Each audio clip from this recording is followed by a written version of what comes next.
Deuteronômio 11, versículo 1. Portanto, amarás ao Senhor teu Deus e guardarás as suas ordens e os seus estatutos, e os seus juízos e os seus mandamentos sempre. E sabeis neste dia, porque eu falo não com os vossos filhos, que não sabem o que não viram, a punição do Senhor vosso Deus e a sua grandeza, e a sua mão forte, o seu braço estendido. Esses versículos quer dizer que os israelitas tinham visto, experimentado a punição do Senhor e conseguinte, não tinham desculpas para sua desobediência. Seus filhos, por outro lado, não eram tão culpáveis, pois não tinham visto essas coisas por si próprios. Versículo 3. E os seus milagres, os seus atos que ele fez no meio do Egito, a Faraó, o rei do Egito, e toda a sua terra. E o que ele fez aos exércitos do Egito, e os seus cavalos, as suas carruagens, ou como ele fez com a água do Mar Vermelho, os cobristes, quando vos perseguiram, e como o Senhor os destruiu neste dia. Esses milagres e os seus fatos que ele fez são as pragas que o Senhor infligiu ao Faraó, e o milagre do afogamento de seus exércitos no Mar Vermelho. A visão destas provas do poder e da glória de Deus deveria ter instilado um tal sentido de temor ao Senhor que ele não poderia deixar de amá-lo e servi-lo sem reserva. Mas esse não foi o caso. Versículo 5. E o que ele vos fez no deserto, até que chegasseis a esse lugar. E nem que ele fez Datã e Abirão, os filhos de Eliabe e o filho de Ruben, como a terra abriu a sua boca e os tragou, e as suas famílias e as suas tendas e toda a riqueza que era sua posse no meio de Israel. Esse versículo quer dizer que Datã e Abirão, junto com Corá, o levita, lideraram uma rebelião contra Moisés e Arão no deserto. Seu pecado foi mais contra o Senhor do que contra a autoridade humana, porque eles questionaram sua escolha dos líderes. A rebelião deles resultou em sua destruição e também as suas famílias e propriedades. Versículo 7. Mas os vossos olhos viram todos os grandes atos que o Senhor fez. Portanto, guardareis todos os mandamentos que vos ordeno hoje, para que possais ser fortes e ir possuir a terra para onde vais para possuí-la.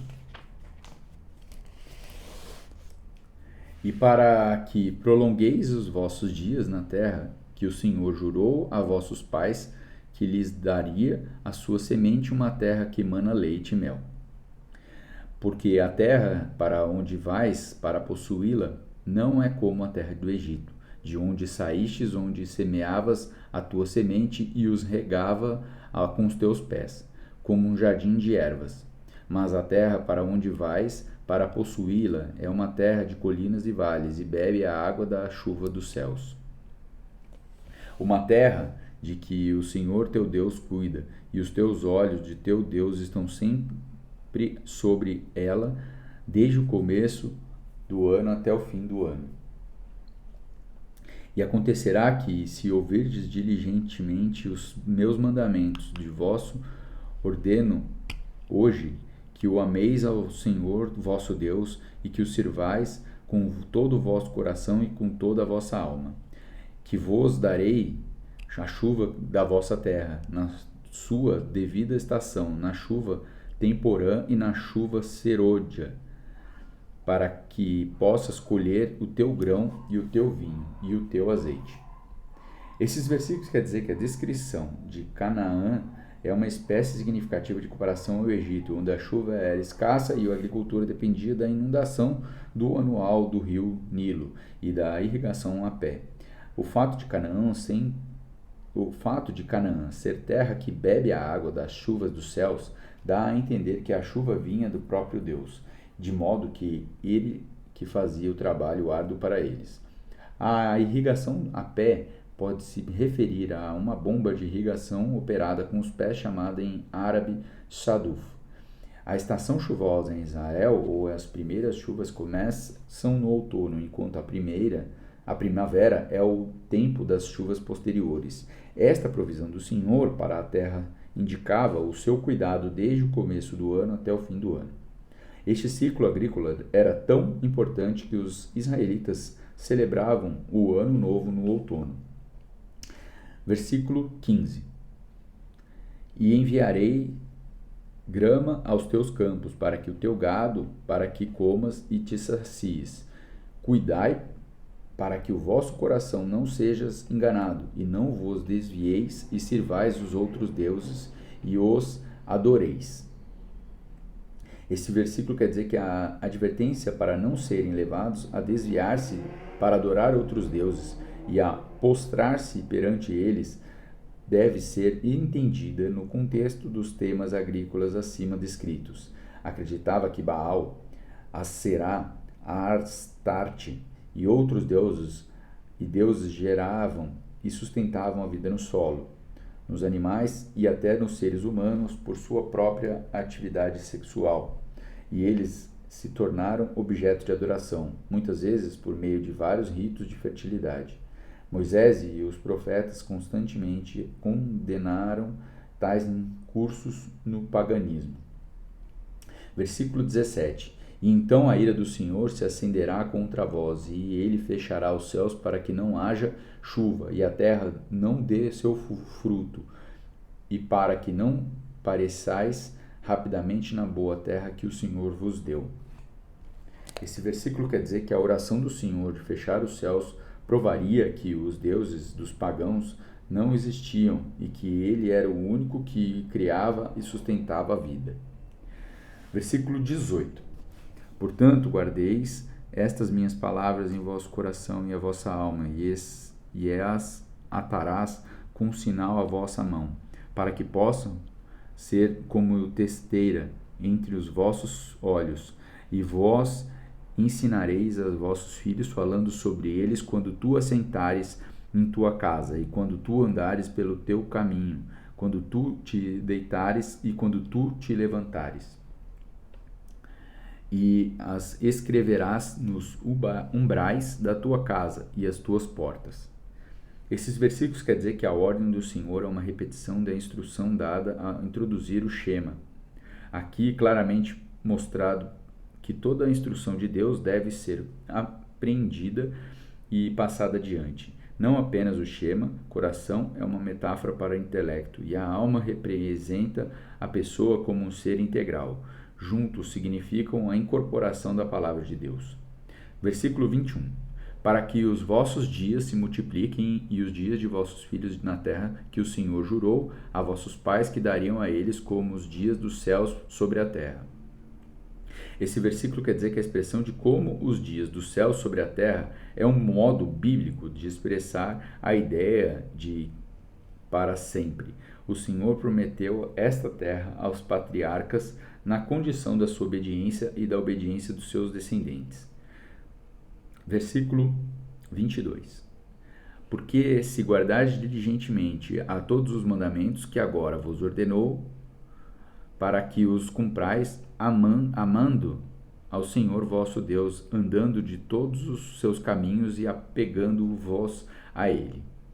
Então, o Senhor expulsará todas essas nações de diante de vós, e possuireis nações maiores e mais poderosas que vós.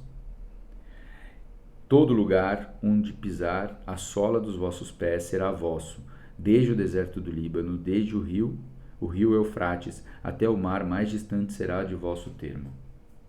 Esse versículo quer dizer que todo lugar onde pisar a sola dos vossos pés é um modo de descrever a conquista e a ocupação de um território, geralmente, mas nem sempre por força militar. A imagem ocorre em Gênesis 13:17, onde Abraão foi instruído a percorrer pela terra do seu comprimento e na sua largura, um sinal de que ele se tornaria dele como um presente do Senhor. Deus também disse a Josué, à véspera da conquista de Canaã: todo lugar que pisar a sola do teu pé, vê-lo tenho dado. A área descrita aqui é essencialmente o território controlado por Davi e prometido em tempos antigos a Abraão. Versículo 25. Não haverá homem capaz de ficar de pé diante de vós, pois o Senhor vosso Deus porá o temor a vossos e o terror a vós sobre toda a terra que pisardes, como vós já disse.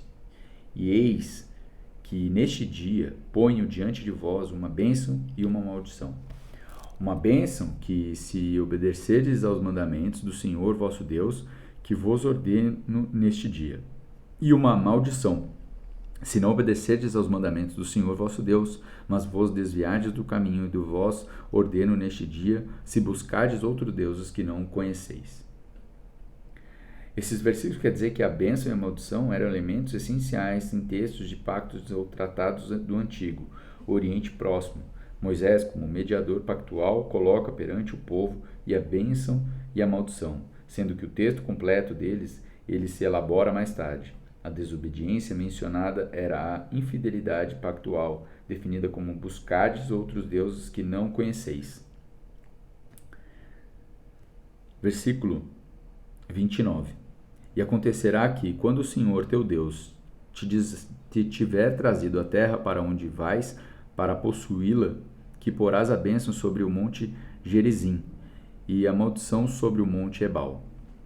Esse versículo quer dizer que Monte Gerizim e Monte Ebal eram picos gêmeos que sobreavam um amplo vale no qual a antiga Siquém e a moderna Nablus estava localizada. Foi ali que Jacó comprou uma propriedade e cavou um poço. No mesmo poço onde Jesus encontrou a mulher samaritana e onde ele chamou a sua atenção para o Monte Gerizim, o local do templo samaritano. Versículo 30. Estão eles do outro lado do Jordão, pelo caminho onde o sol se põe, na terra dos cananeus, que habitam na planície diante de Gilgal, além das planícies de Moré? Pois passarei o Jordão para que possuídes a terra que o Senhor vosso Deus vos deu, e a possuídes ali e habitareis. E cuidareis do cumprir todos os estatutos e os juízos que ele colocou diante de vós neste dia.